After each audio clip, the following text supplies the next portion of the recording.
Oke, siapkan dulu ketua. Hadir.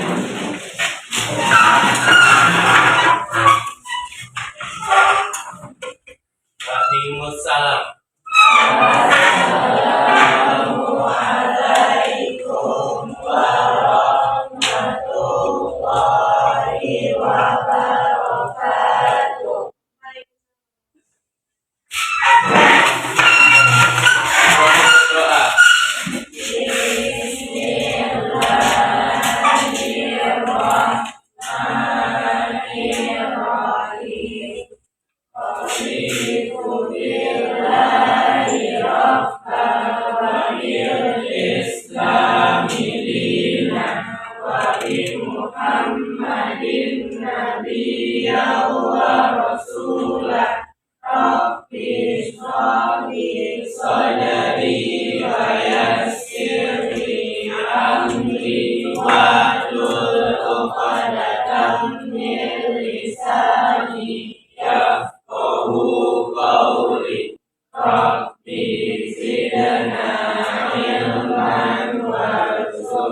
Doa.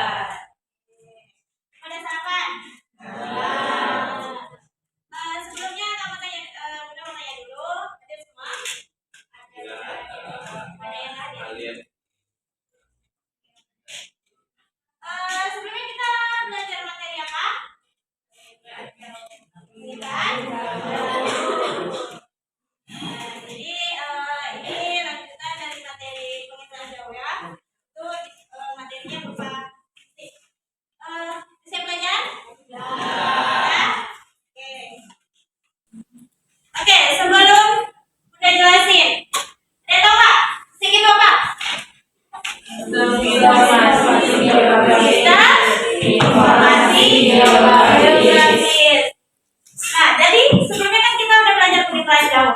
Nah, pengetahuan jauh itu kan bisa dibilang proses kita pengambilan data ya kan, pengambilan citranya. Jadi nanti di set ini kita itu memanipulasi atau kita mengolah data dari citra itu di set. Oke.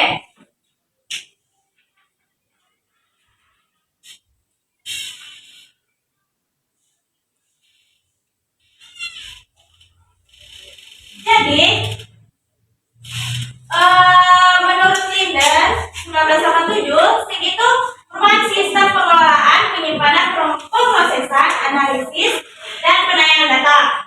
Nah, kalau Prisman, dia itu merupakan perangkat keras pengguna data manusia, organisasi, dan lembaga yang digunakan untuk mengumpulkan, menyimpan, menganalisis, dan menyebarkan informasi. Kemudian menurut Kuhn, dia sama aja, dia menganalisis, menyimpan, dan menampilkan data. Jadi bisa kita bilang kalau SIG itu tugasnya untuk mengumpulkan, lagi menampilkan data.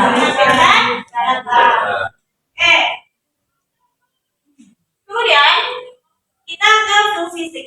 Sama aja sama definisinya, SIG tetap berfungsi untuk kita memasukkan, memproses, memanipulasi, mengolah, menganalisis, dan menyajikan data.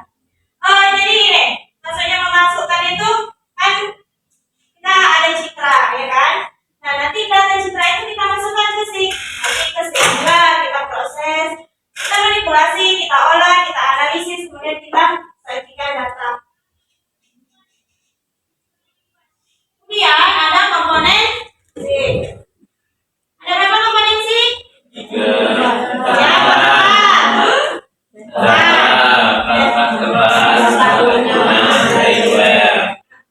kalau perangkat keras tahu? Gimana contohnya? Udah, lagi.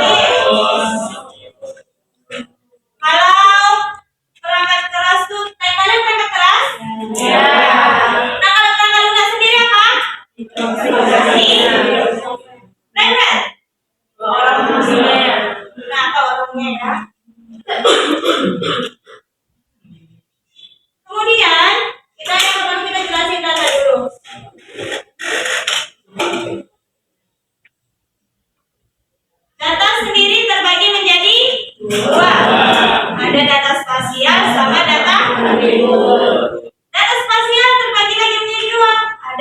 raster sama data vektor. Kita jelasin dulu data spasial. Jadi, dari gambar ini aja kalian udah nampak belum perbedaan data raster sama data vektor? Apa kira-kira perbedaannya? Ya, raster bentuknya atau berupa kotak-kotak ini ya. Nah, kalau data vektor dia berupa gambar. Titik, garis, poligon.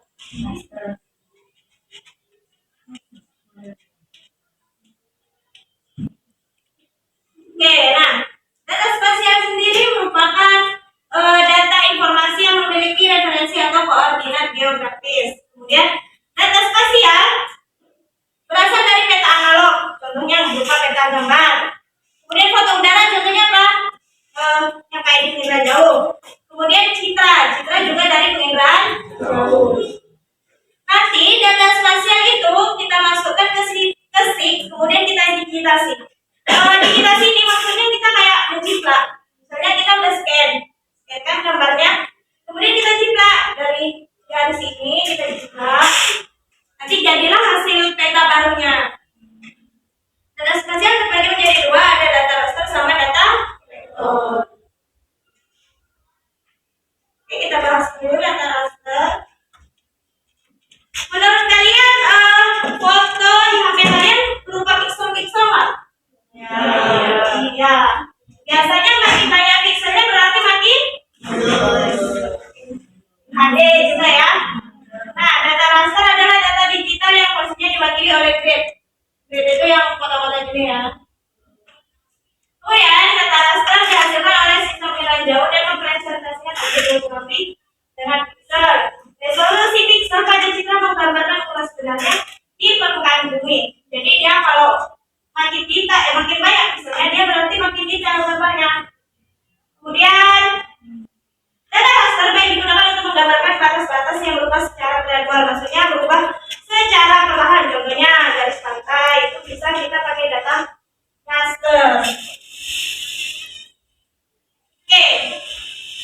Kemudian ada data vektor. Nah, kalau data vektor ini dibentuk oleh titik, garis, dan poligon. Titik, garis, dan poligon. Oke. Apa bedanya sini? Titik dari data vektor kalau diwakili oleh data raster jadinya kayak gini. Nah, kalau garis di data vektor di data raster akan menjadi seperti tulisan. Kumpulan dari beberapa titik. Nah, data poligon kumpulan dari beberapa ya, red, bisa. Kemudian kalau poligon menggambarkan apa? Kayak bangunan sekolah itu pakai poligon. Nih, pakai poligonnya ya.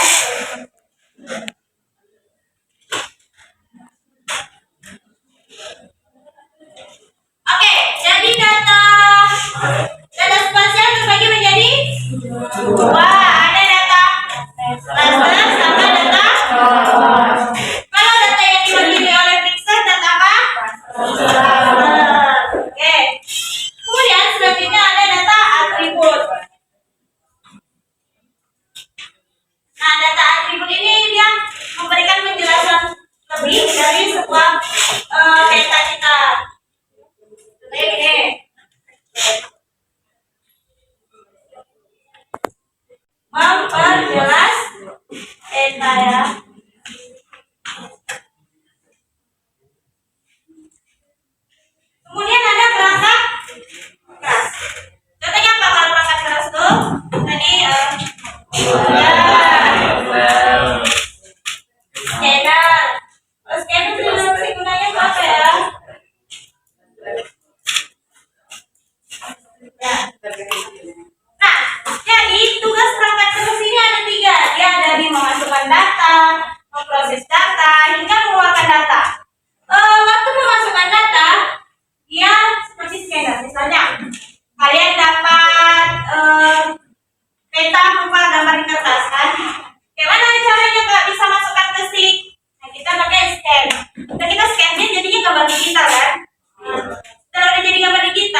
Info, QGIS.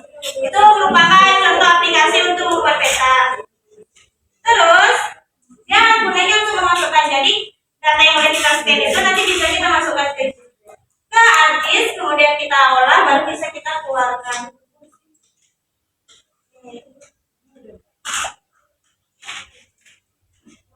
Jadi komponen SIG ada berapa? 4. Yang pertama, yang kedua, apa yang belum dibahas? Brainware. Nah, brainware itu sumber daya manusianya atau kita ini adalah brainware-nya. Tapi kalau kita misalnya membuat peta untuk hal penting, kita harus pakai ahli atau pakar. Kemudian ada subsistem SIG. Setelah kita manajemen, baru bisa kita manipulasi atau kita analisis. Maksud dari manipulasi ini bukan memasukkan ya, tapi kayak kita proses. Kemudian ada keluaran atau outputnya atau hasilnya. Satu peta yang isinya ada jalan, ada batas administrasi, ada sungai, ada bahan, ada apa lagi ya? Persebaran penduduk. Nah itu kita harus kelompok-kelompokkan dulu menjadi beberapa data. Jadi nanti kalau kita hanya butuh persebaran penduduk, nah kita bisa ambil yang persebaran penduduk aja. Nah kita butuh peta jalannya aja.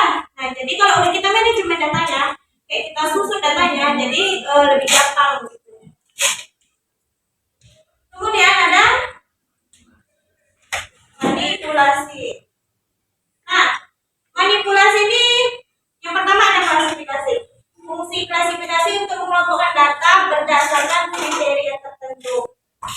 Contohnya, kita mau kita kelompokkan ini kelompok data RW nih. Ada lagi misal kita mau kelompokkan data berdasarkan jenis jalan, bisa.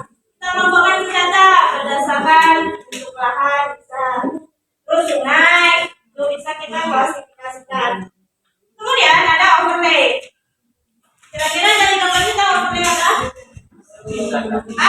Bisa. Atau bisa dibilang tumpang susun. Jadi, kalau kita mau buat peta itu kita harus susun dari daerah paling bawah. Kira-kira yang paling bawah apa? Misalnya bentang lahan, ya kan? Bentang lahan sama jalan apa dulu yang di bawah? Kalau misalnya jalan dulu, nanti pasti ketutup sama bentang lahan. Kita contohkan dulu ya, seperti itu.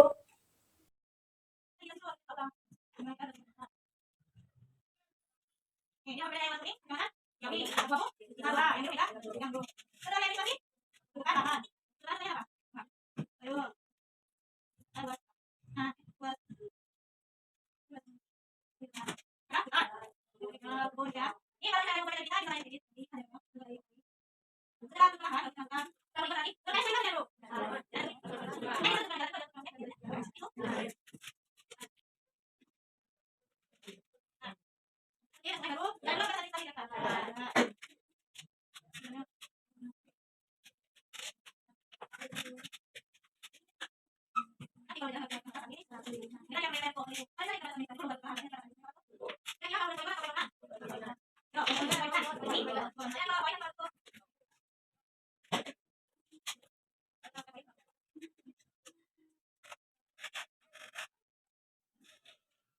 Oke, ini salah satu contoh overlay itu kita numpang susunkan.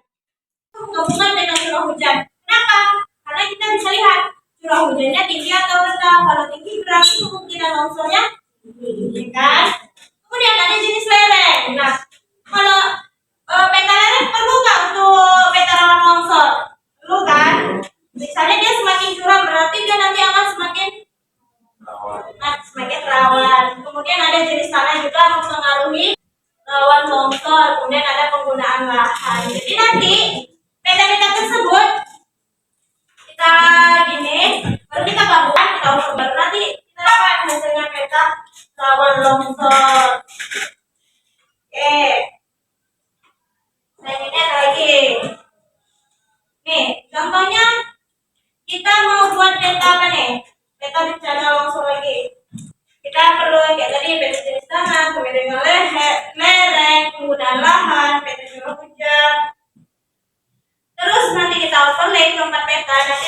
peta rawan longsor.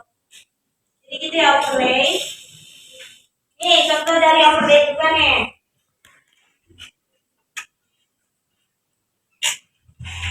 Kemudian ada jaringan. Analisis berikutnya ada jaringan atau network. Ini kita bisa mendapatkan informasi jalur optimal atau jalur tekan untuk meminimalkan jarak. Misalnya kalian, dari sini kita bisa menentukan jalur terdekat. Misalnya ini dari mana nih? Dari panen, lokasi panen ke rice mill, itu rice mill. Nah kalau sih kita bisa menentukan di sini ada jalan rusak ternyata. Jadi kita misalnya sini nanti lambat, jadi kita harus ke sini dulu, baru bisa kita ke lokasi. Ini begitu juga dari lokasi panen yang ini. Kenapa nggak pilih jalan yang ini? Di sini ada jalan rusak, maka kita harus ke sini. Jadi tugas dari jaringan itu di stick itu kita bisa gimana ya? Bisa menemukan jalan alternatif. Oke. Ini juga contohnya peta TPA dan TPN sama TPA 4 pembuangan akhir. Nah kita bisa menemukan TPA terdekat dari lokasi-lokasi itu di mana? Itu bisa memilih jaringan.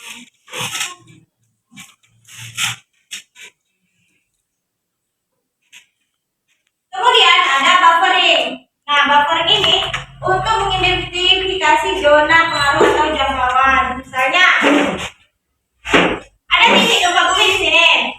Nah kalau pakai buffering kita bisa lihat 5 atau jarak paling rawan itu berapa meter, jarak paling tidak rawan itu berapa meter. Jadi kita bisa mengidentifikasi kalau rumah kita aman nggak nih dari gempa bumi misalnya gitu.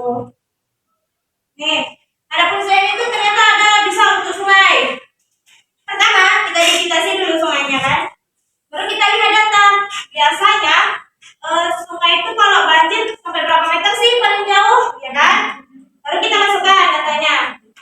Misalnya paling jauh 10 meter. Nah, di 10 meter jaraknya ke sini 10 meter. Kira-kira yang warna kuning ini zona aman atau enggak? Tidak kan? Nah, kalau kalian bangun rumah, kalau kita bangun rumah di pasti kena banjir. Makanya minimal lebih dari 10 meter kita bangun rumahnya. Jadi tugas buffering kayak itu. Oke. Nah, kemudian ada 3 dimensi. Ini biar lebih secara nyata aja kita lihat petanya. Kayak gini. Nah, ini dia bisa dimensi, bisa dimensi, bisa buffering. Misalnya kalian mau bangun rumah di daerah pegunungan, kan? Lalu kita analisis. Kira-kira kalau misalnya terjadi letusan gunung, lahannya ini berapa meter sih paling jauh, misalnya gitu. Nah, kemudian kita buffering nanti hasilnya bakal gini. Kira-kira dari ini kalian mau bangun rumah di daerah sini, enggak kan? Jadi pasti di sini. Jadi tugas buffering itu bisa untuk merencanakan ke depannya, gitu. Merencanakan pembangunan ke depannya. Oke. Terus yang terakhir ada output. Jadi ada berapa subsistem tadi? Nah, yang pertama masukan, manajemen, manipulasi, terus keluaran. Nah, keluaran kita atau dibilang output itu merupakan cetakan di atas kertas atau data digital. Itu terserah output dari kita. Kemudian ada manfaat. Jadi manfaat SIG ini bukan hanya sekedar pemetaan lahan atau pemetaan apapun.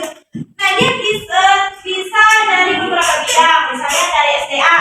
Untuk kita melihat kesesuaian lahan kita pertanian itu dari lihat, misalnya dari buat peta jenis tanah. Nah, kira-kira lahan kita ini cocoknya untuk ditanam apa, kayak gitu. Kemudian kalau tata ruang tadi bisa pakai yang buffering tadi. Kemudian kalau pendidikan kita bisa mengetahui para pendidikannya, misalnya memusatkah, menyebarkah, atau hanya satu padahal pemukimannya banyak. Kemudian kalau kesehatan juga kayak gitu, memusatkah, tersebarkah, atau justru tidak ada. Oke. Ada yang mau ditanyakan? Gak ada? Kakak mau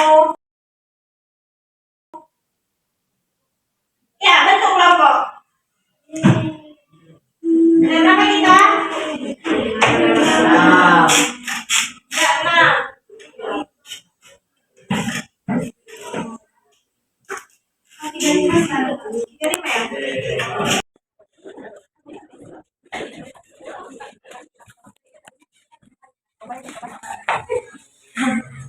jadi perhatiin ya instruksinya. Nah, jadi kalian sudah dapat video untuk kelompok kan? Ada gambar dari komponensi, ada substansi. Nah, dari gambar itu pertama kalian gimana prosesnya sampai di akhir.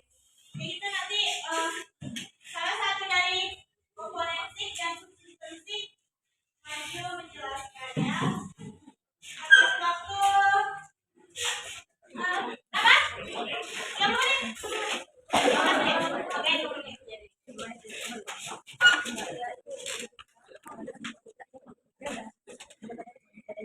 20 menit.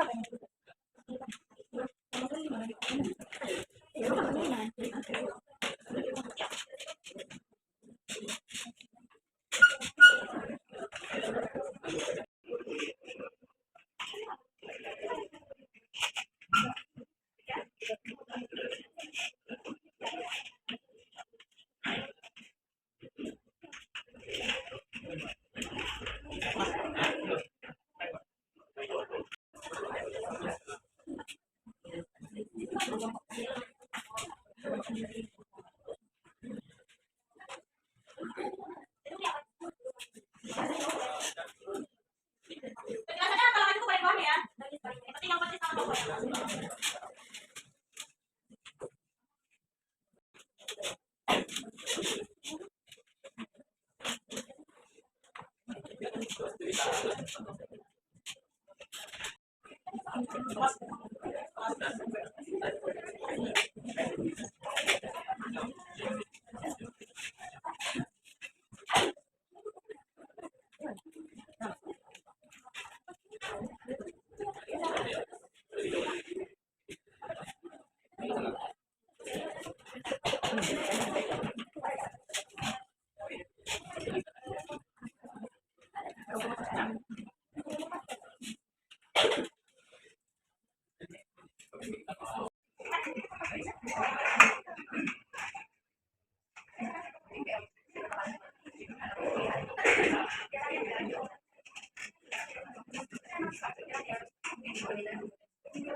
Dan semua sudah mengerjakan ini semua kan? Jadi nanti perwakilan kelompok mempresentasikan hasil diskusi ya sama dengan kelompoknya. Ada yang mau duluan? Katakan. Oke, kelompok Ihsan dulu.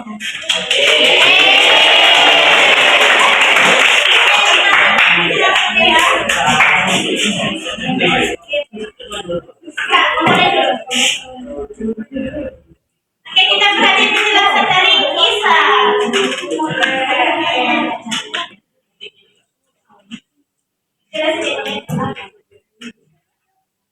Assalamualaikum warahmatullahi wabarakatuh.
Penjelasannya sangat detail.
Udah paham teman-teman ya komponen C?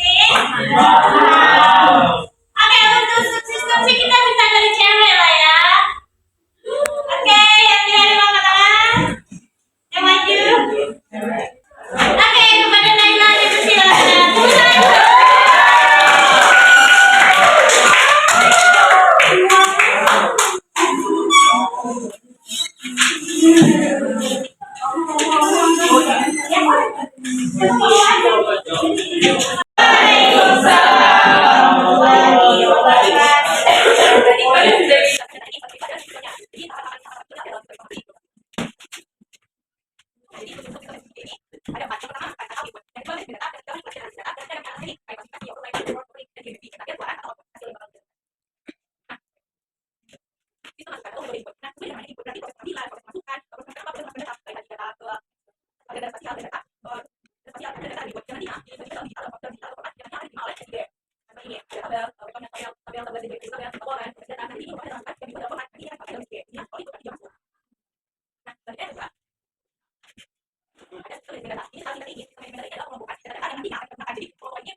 Gimana materi sih udah paham?